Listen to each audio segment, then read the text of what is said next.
Welcome back to News Across Nigeria. We'd like to remind you that channelstv.com has more information for you. And on youtube.com/channelsweb, you can also watch our videos. You can watch us on your mobile device via your browser or download the Channels TV app for Android, iOS, and Windows devices from their respective stores. That's not all. Besides giving you access to news updates, the Channels TV and Channels 24 app have an eyewitness feature that you can use to share pictures, videos, or even news of happenings around you. Just install the app, then tap and swipe to reveal the menu and follow the instructions.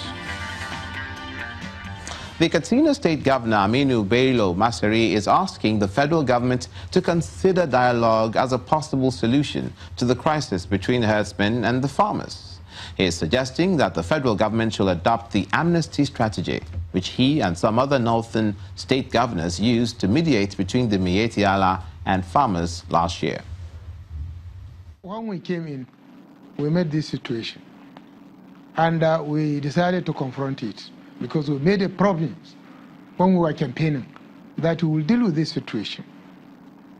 So together with other governors of Northwest and the governor of Niger, we organized a security outfit under GOC with the support of the president. And we were able to achieve a certain level of success before we say, okay, let's all of us go home. We came and organized ourselves, and also we were lucky after the election of the Miyetti Allah. We discovered in the new leadership of Miyetti Allah those who are willing to work with us. So we work with them. We went into the forest. We were able to bring the leaders of the herdsmen out gradually. It took us more than a year before they could trust us and we can trust them. And we say, okay, let us have a truce. So we organized this amnesty program that culminated in handing over arms and ammunition in January last year. Well, do you think this strategy, the amnesty strategy, the adoption of this model would work in other states? Of course, why not? You see, nothing is impossible. If we are talking about a problem created by a fellow human being, it can be solved by another human being. So for me, nothing is impossible.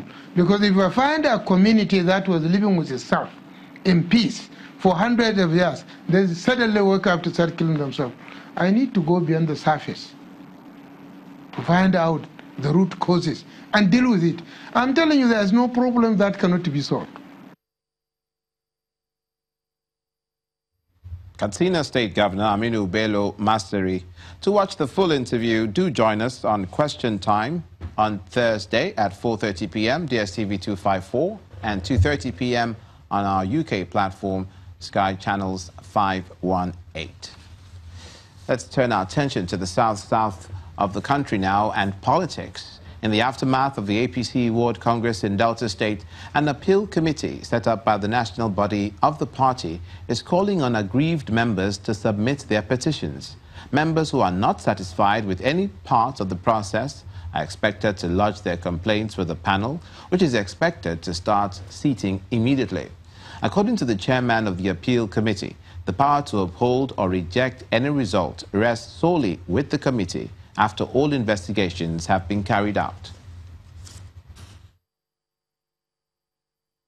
To enable our party, the APC, the All Progressive Congress, come out stronger, better for this, after this Congress.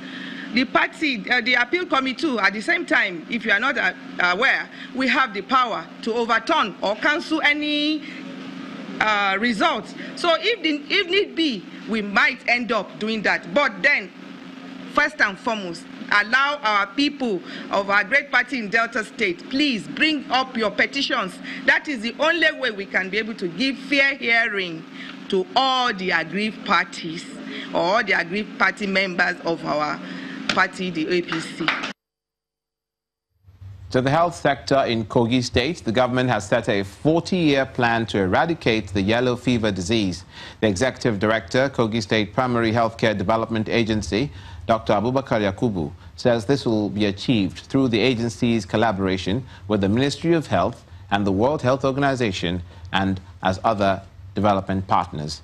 He explained that a yellow fever reactive vaccination is being conducted across the 21 local government areas of Kogi, an exercise aimed at preventing an outbreak of the dreaded disease in the next 40 years.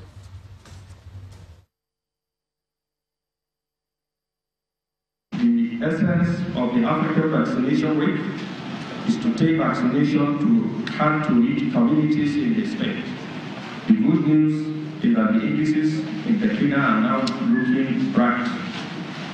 We hope to see improvement in the hard-to-reach areas of Akwa local government at the end of this 3-day exercise. Last week, we swore in 21 routine immunization officers, the RIs, and staff of the local government emergency immunization coordination center.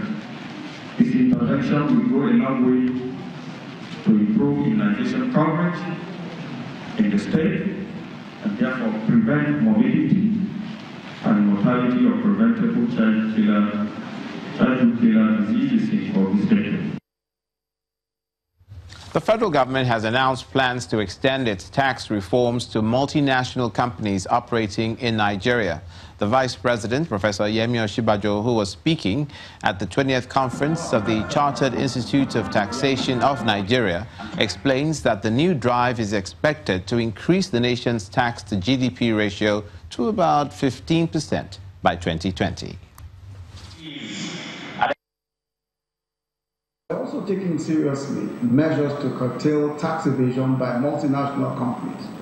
I know that this is one of those issues that the Minister of Finance in particular is very passionate about. We must not hold the ordinary citizen to account for tax payments while allowing the powerful multinationals to capitalize on their size and smarts to slip away without scrutiny. We're also determined to ensure that no one is left at the mercy of unfair tax regimes. To this end, we've extended the reach of our double taxation avoidance agreements. There's no doubt that much has been achieved, by the unprecedented push to rewrite the tax narrative in Nigeria to ensure that everyone, citizens, businesses, investors, tax professionals, governments, all derive maximum benefit from the system. Earlier, I noted that as of May 2017, only 14 million economically active Nigerians paid taxes. I'm pleased to note that the number is now in excess of 19 million and still growing. You're watching news across Nigeria. Coming up, the federal government promises the completion of the rail project Lagos-Ibadan standard gauge very soon, in December, as a matter of fact. Please stay with us.